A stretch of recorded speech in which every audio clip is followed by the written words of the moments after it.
What's going on, guys? Before we start this official video, I just wanted to tell you guys that I am extremely shameful that I forgot two really important films on this list. The first one being Come and See. That's a film that I was supposed to include on this list. It would have been somewhere in the top 10, honestly, because it's a really masterful World War II Holocaust survival film that is certainly traumatizing in a lot of different ways, but is one of the probably more beautifully crafted war films that I've ever seen. And I really want to include on this list, but since I'm such a nincompoop, I fudged up and it's not on this list. I was also supposed to include The Tree of Life, Terrence Malick film that I thought is pretty much a genuine masterpiece. I loved that film to death, and if it actually made the list like it was supposed to, it would have been probably in the top 5 somewhere. I just wanted to tell you guys that because those are two films that I feel like deserve to be on the list, but since I suck, they're not on the list. But just know that those two films definitely deserve to be on the list, high up on the list. But either way, I hope you guys still really enjoy the video, and Happy New Year's Eve and Happy New Year's.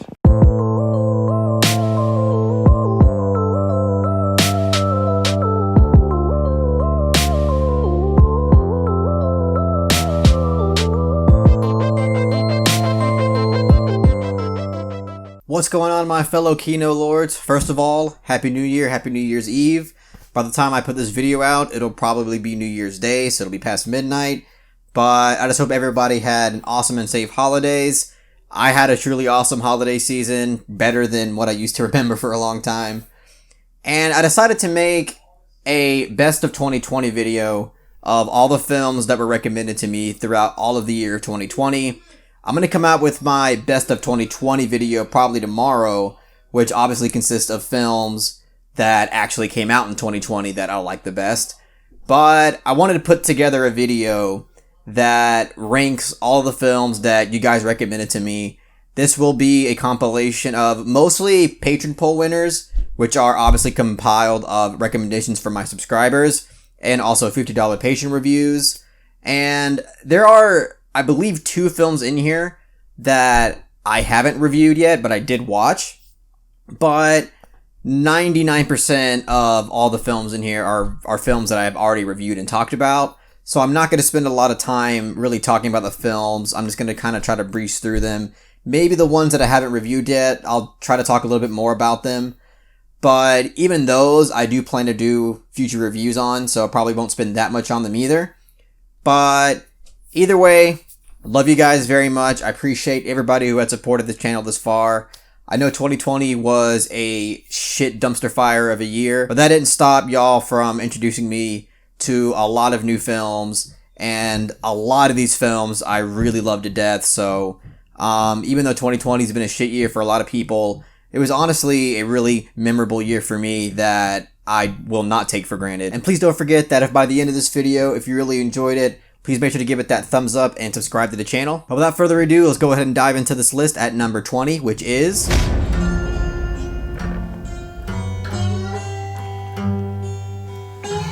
So at number 20, we have May. May was a $50 patron request, I believe, from my good friend Perry. For those who follow the channel, y'all know who Perry is. May was quite a surprise because I heard that this film was really disturbing going into it, so I was obviously gearing myself up to watch something that was going to be borderline traumatizing. But it was actually a lot more fun and entertaining and impressive on a filmmaking level than it was disturbing. I mean, don't get me wrong, it definitely goes down some dark roads and does have some outright disturbing moments.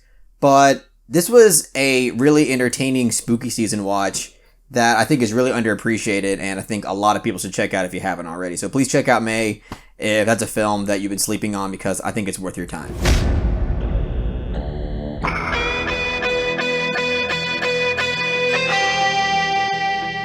So at number 19, we have The Vanishing, or in Dutch, it's called Spoorloos. So remember, basically all these films I have reviews for, so if you want to hear me go more in depth when it comes to these films, please feel free to check out my actual reviews on these films. Anyway, The Vanishing was a really haunting, rooted to reality type of thriller mystery film that I really appreciated for its bare bones honesty. And it's a film that I purchased on Criterion because I just had to have it. It's probably going to be one of my favorite thrillers ever made because of just how ruthless it is with its honesty. But yeah, that's why it's number 19 on the list.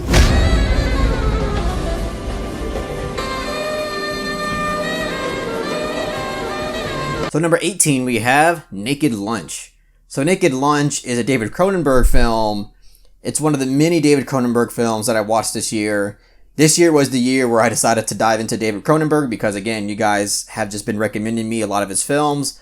So he ended up winning a lot of the patron polls, so that's why I ended up watching a lot of them.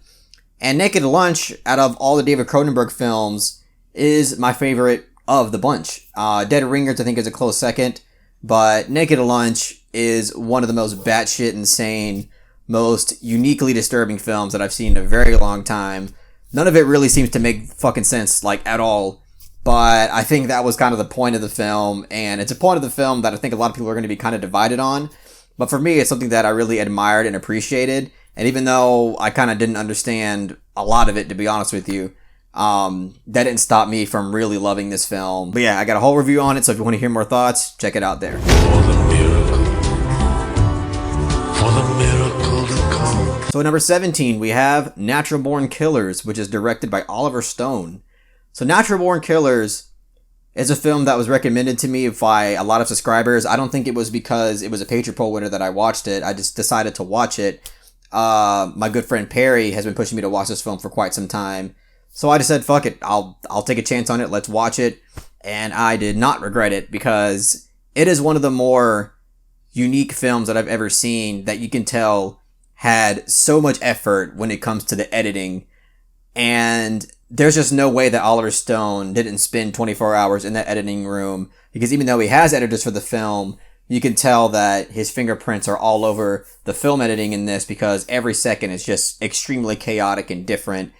And it's one of those films that I can see a lot of people just not liking because of that kind of chaotic nature to the editing.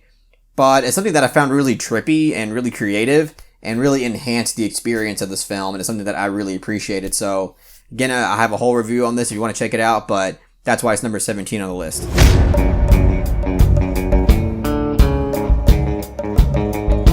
So at number 16, we have Love Exposure, which is written and directed by Sion Sono.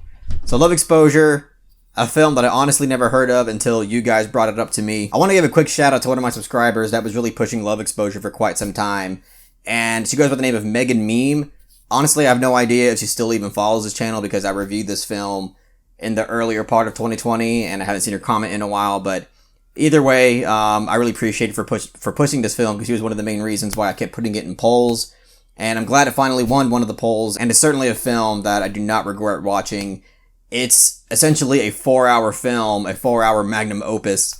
And it's one of the most hilarious, most satirically genius films that I've seen in a very long time. And the fact that I was never bored throughout this 4-hour experience says a lot about the writing and directing of this film. This is the only Sion Sono film that I've seen, so ever since I've watched this film, I've been dying to watch another one of his films. I haven't yet, but just from this film alone, I highly recommend watching this film and probably checking out the rest of his filmography. I'm really pumped to see Sion Sono's film coming out next year starring Nicolas Cage. That's going to be one hell of a film, I'm sure. But either way, that's why it's number 16 on the list.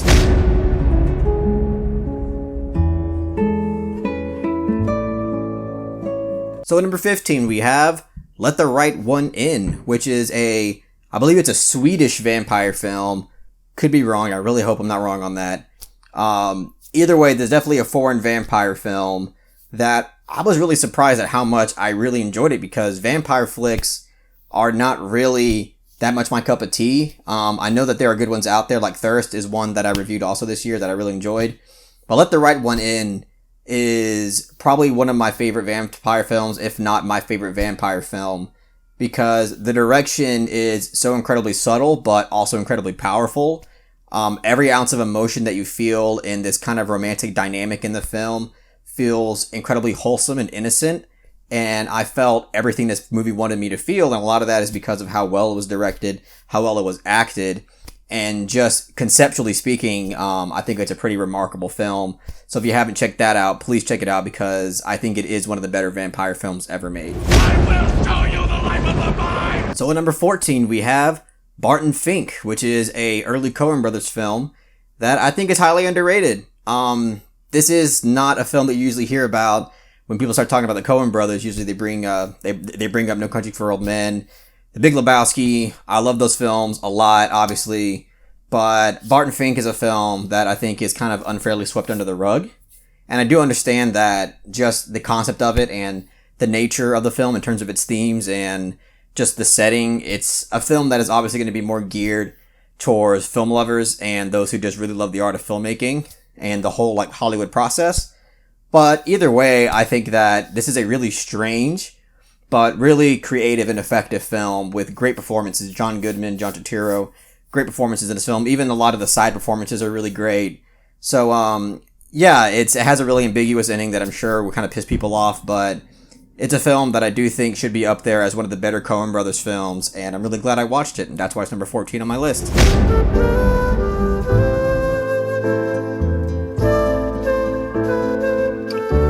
So at number 13, we have Don't Look Now, which is directed by Nicholas Roeg, I think is how you pronounce it. It looks like Roeg, so I could be wrong. But Don't Look Now was quite a surprise, because what I had heard about this film before going into it was that Ari Aster was hugely inspired by this film when he made Hereditary, and obviously that really intrigued me because I absolutely love Hereditary. It's one of the more emotionally haunting and traumatic horror films that I've seen in my life personally.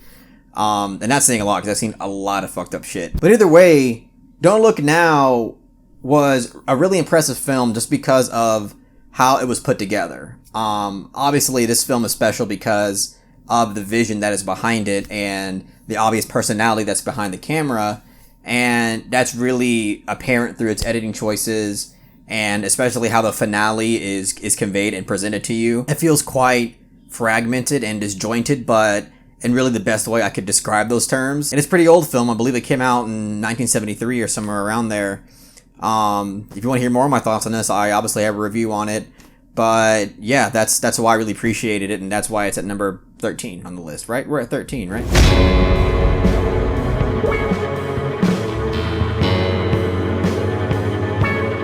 So at number 12, we have Fantastic Planet, which is directed by René Laloux. I'm very sorry about the pronunciation. I did not look up how to pronounce it. That's on me. Please forgive me.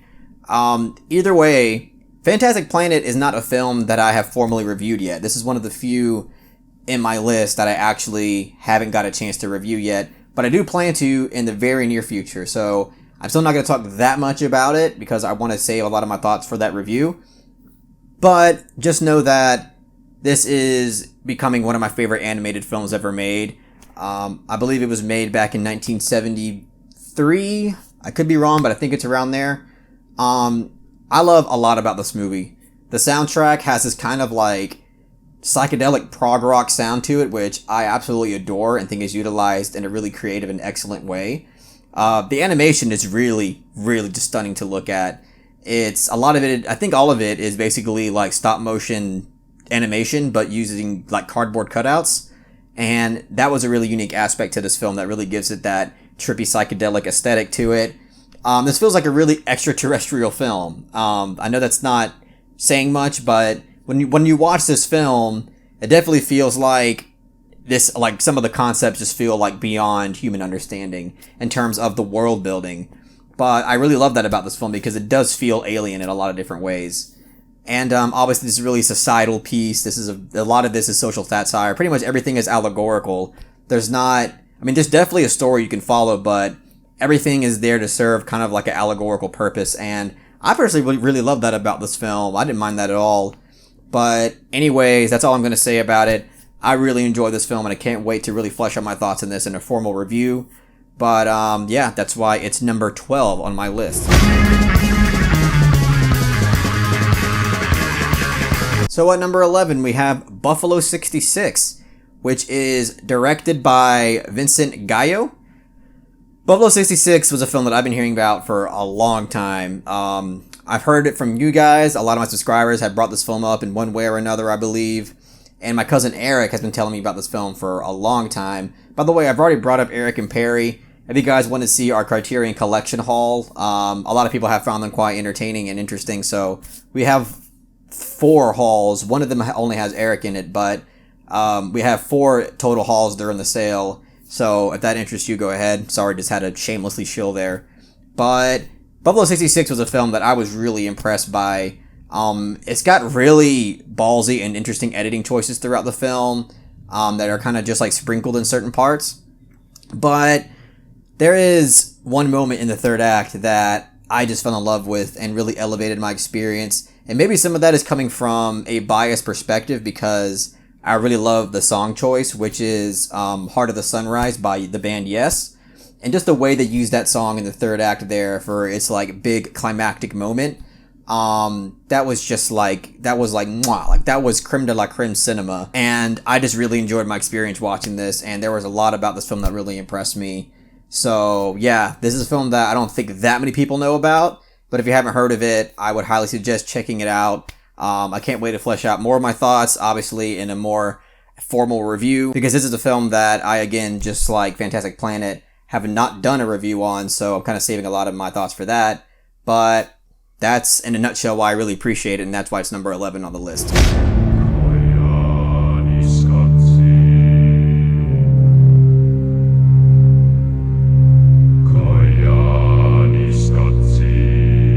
So at number 10, we have Koyanascotsie. So Koyanascotsie is a film that I knew nothing about until this year. A lot of you guys kind of brought it up. My cousin Eric, I think, had brought this up at one point. I know that my friend Cynic, the critic, brought this up, and that's why I really kind of wanted to watch this film. And I don't think it's a film that won any poll or anything. It might have, but I know that this is a film more than likely I reviewed because I just really wanted to talk about it. And this is technically a documentary film that is told in this really creative way through a series of sound and images where the musical score plays a crucial role in conveying the emotion and the irony about what it wants to say. And this is a truly remarkable film. I believe this was made in the 80s. It could be wrong, but I think this was made in the 80s, like the early 80s or mid 80s. And it's a film that I think really captures a human experience in a lot of ways.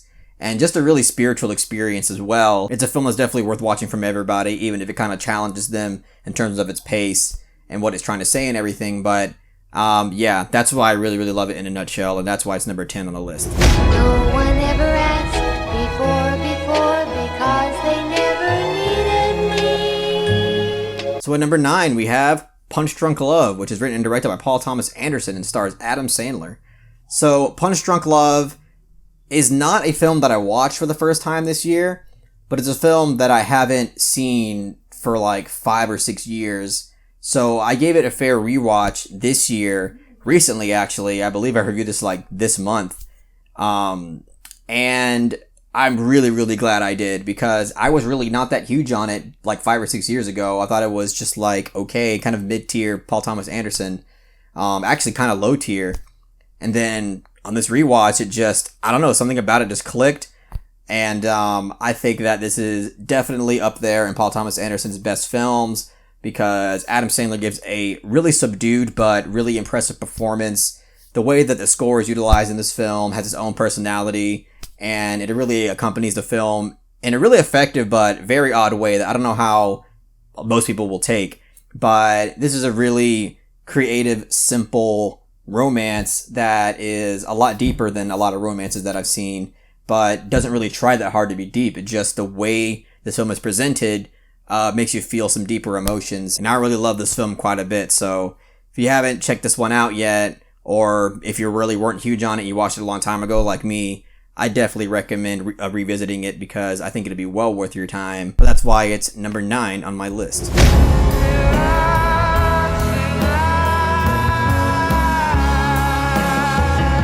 So at number 8, we have Incendie, which is written and directed by Denis Villeneuve. And Incendie was a film that, I knew I was going to probably really like it because I really love Denis Villeneuve as a filmmaker. But this might arguably be in my top 3 favorite Denis Villeneuve films, and I really did not see that coming. This is a film that was definitely a bit earlier in his career. Like, not extremely early, but definitely earlier compared to the films that most people know about. It's a film that I find both extremely haunting and dark, but also quite stunning and beautiful in a way. And again, as most Denis Villeneuve films, it's kind of really subdued. It's not flashy or anything, but he still manages to convey this really emotional and powerful message and atmosphere through his subdued style. And that's one thing I've always really appreciated about Denis Villeneuve. And yeah, I got a whole review on this, talking more in depth about it. But I really, really enjoyed this film a lot. That's why it's number 8 on my list.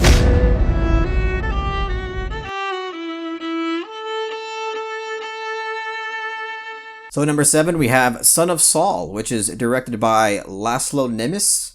Probably fucked that up, but this was a $50 patron request from Cynic the Critic, and I fell in love with this film. I genuinely think it's a masterpiece.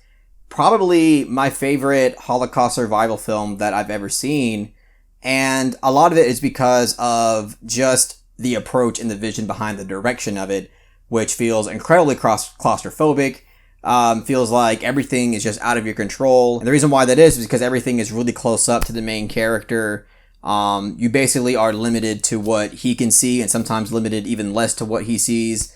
And a lot of what makes this film really terrifying and anxiety-inducing is the way he limits your vision and uses a lot of the sound design to capture what's happening in the environment to really freak you out and make you feel like you were on this journey with this main character. And I think this was just a brilliant approach to filmmaking, especially for a film like this. And yeah, so got a whole review on it, but that's why it's number 7 on my list.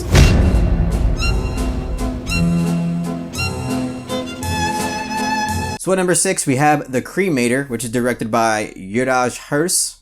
Hopefully I pronounced that right, probably not. This was also a $50 patron request from one of my $50 patrons that went by the name of Ro Lazarus Go Maverick, I think is how he wants to be called. I appreciate this guy so much for introducing me to this film, because this was a lot more than what I expected. I believe this is a film that was made in the 60s. Hold on, let me double check that. Hold up. This was made in the late 60s, 1969. And I was blown away by the inventiveness of this film, because this film feels incredibly timeless. Just the way that he utilizes sound, the way he utilizes cinematography, the way he utilizes editing to transition in this film was really creative and inventive, and it was a really impressive film on that level. And I'm not even mentioning the performance from the lead actor. The writing in this film was really great as well. So again, have a whole review on this, but this was a film that I was pretty blown away by and think is a masterpiece.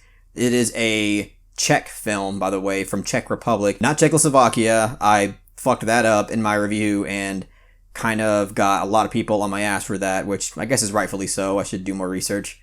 But yeah, this film really blew me away. There's a huge chance that you might not have heard this film or have seen it yet, but let me urge you to watch this film. It is well worth your time. It's on Criterion. I'm not sure if they have this on streaming on the Criterion channel, if you happen to have a subscription to it. But it's a film that you really have to check out, especially if you really appreciate the art of filmmaking. Even if you don't, I feel like there's a lot to really enjoy in this film. Well, maybe enjoy is the wrong word because it's pretty dark, but I think there's a lot to appreciate and a lot to really feel engaged by and get out of. But yeah, that's why it's number 6 on my list.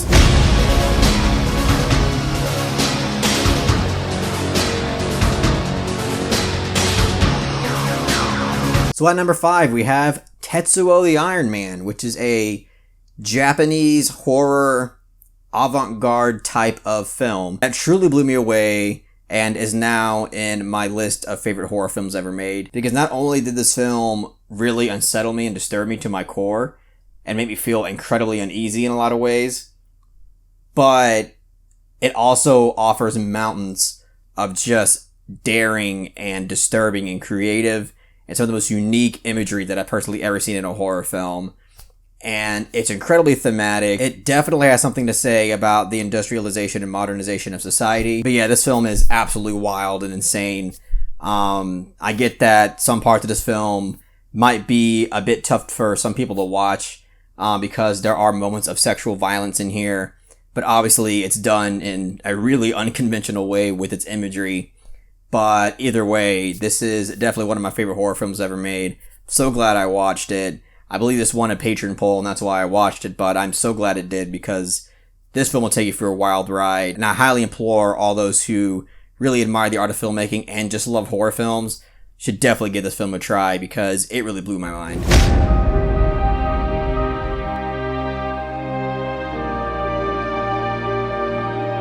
At number 4, we have Memories of Murder, which is written and directed by Bong Joon-ho. So Memories of Murder, there's nothing I'm going to say about this film that hasn't been said already, but this is the film that not only did I watch early this year and review it, but a few months ago it actually came to a theater near me, and I was privileged enough to really see this film on the big screen and experience it, I think, the way it was intended.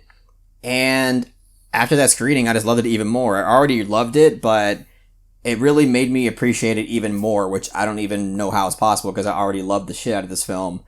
But yeah, this is a film that is one of the best detective thriller mystery films that I personally ever seen. And it's one of those films where every scene is just incredibly engaging. For those who have maybe only seen Parasite from him, I highly recommend watching Memories of Murder, because Bong Joon-ho just has so many excellent films in his filmography that I feel like more American audiences should definitely check out.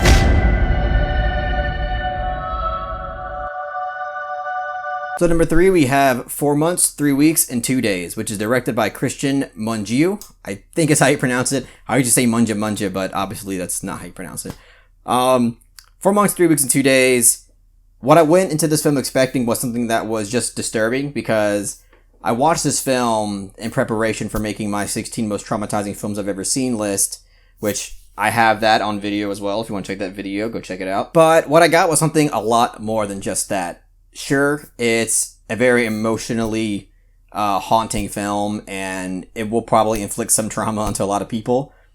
But it was surprisingly subdued, and a lot of what made it disturbing is actually how much he didn't show and a lot of what was implied.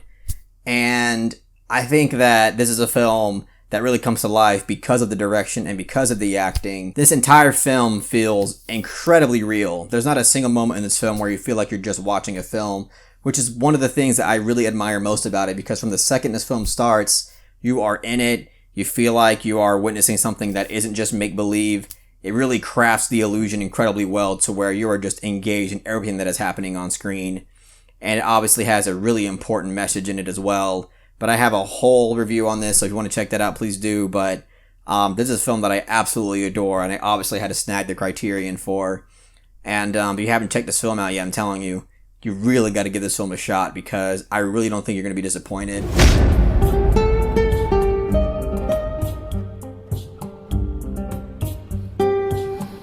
So at number 2, we have Mother, that is directed and written by Bong Joon-ho.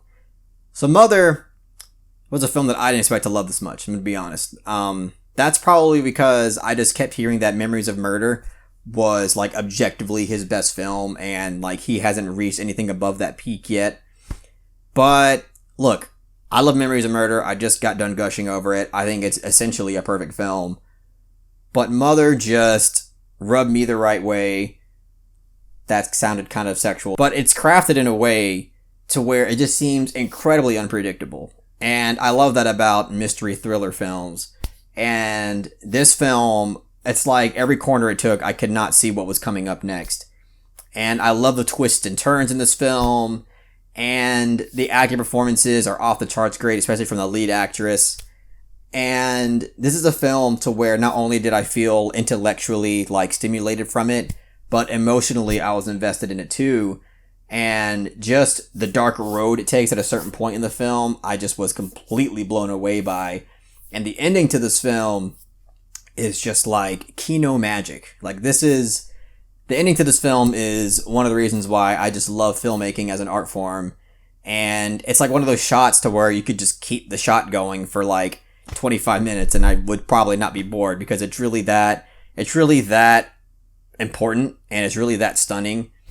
And again, if this is one of the Bong Joon-ho films that you've been sleeping on or just haven't seen yet, this is my plea for you to please watch it, because it is an incredible piece of filmmaking that I think is an absolute masterpiece. Well, we're here, guys. We're here at number 1 now. This is really interesting because most of the time when I make, top 20 lists or top 10 lists or whatever, usually just by deductive reasoning, you guys can figure out what number 1 is. But this one, I'm sure a lot of you guys I really have no idea, which makes this a lot funner.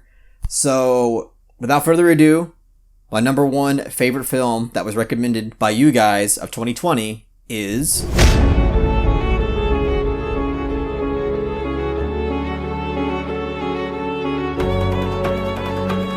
Mommy, which is written and directed by Xavier Dolan. Xavier Dolan is a filmmaker that I have heard a lot about, and I just never checked out any of his stuff yet. And luckily, from enough subscriber requests and it winning the patron poll, it finally gave me the push to check out one of his films. And Mommy was one of the most emotionally riveting experiences that I've ever had watching a film. This film made me feel so much, and not only is it just this emotionally stimulating experience, but it's a film that is riddled with just outstanding and stunning performances, and the direction of this film is obviously something that is really unique and really effective. I really never thought that a film with that level of aspect ratio would really be all that effective, because it limits so much of your space. But the way it utilizes that aspect ratio to its advantage, and the way it kind of toys with it at certain moments in the film, it's something that I personally have never seen yet. But here I just found it incredibly brave, incredibly thematic, and it's a film that is going to be one of my favorite films of all time, not just of 2020, but of all time. And it's a film that, again, if you have not seen yet, this is obviously, since it's my number 1, this is a film that I highly urge you to check out. I obviously go more in depth with this film because I have a whole review on it. So if you want to see me go more in depth, just check that video out. But yeah, Mommy is an absolutely incredible film that I can't thank you guys enough for recommending and really pushing me to watch it. And Xavier Dolan, he's a really, really young guy. And the fact that he's made this film at such a young age in his life and his career, makes me have a lot of hope for everything else that he's going to come out with. I haven't seen anything else besides this film. Some people have told me that he has some films that are quite underwhelming. I don't know, because I've never seen any of them, but regardless, I'm really excited to see what else this guy has done so far. And he just seems like a really promising and artistically ambitious filmmaker that I'm really excited to dive into his filmography. Just wanted to kind of flex real quick and show you guys that I own this film on Blu-ray. They don't have it on Criterion. I would love to buy this film on Criterion just because it probably comes with more special features. But either way, I'm a really proud owner of the Blu-ray copy of Mommy. But anyway, those were the top 20 best films that you recommended to me in 2020. I am so grateful for all you guys. I couldn't ask for a better audience because I feel like 9 times out of 10 you guys recommend just truly great films. And if I don't really love them, I can at least appreciate them on an artistic level. And I'm just really humble and grateful to be able to have an audience like you guys. I know I don't have like a huge audience or anything, but just a handful of you guys have really done something special for me, and I really can't thank y'all enough. Again, I hope everybody has had happy holidays so far, and I hope everyone has a great New Year's Eve, New Year's Day. As I'm speaking right now, they've been shooting fireworks up the yin yang, so I'm sorry if that was captured in this video, but either way, thank you so much for watching this video and hearing what I had to say about all the films that you guys recommended. If you really enjoyed what you saw, please don't forget to give this video a like and share it amongst your friends, and don't forget to subscribe to the channel to be updated on more film-related content.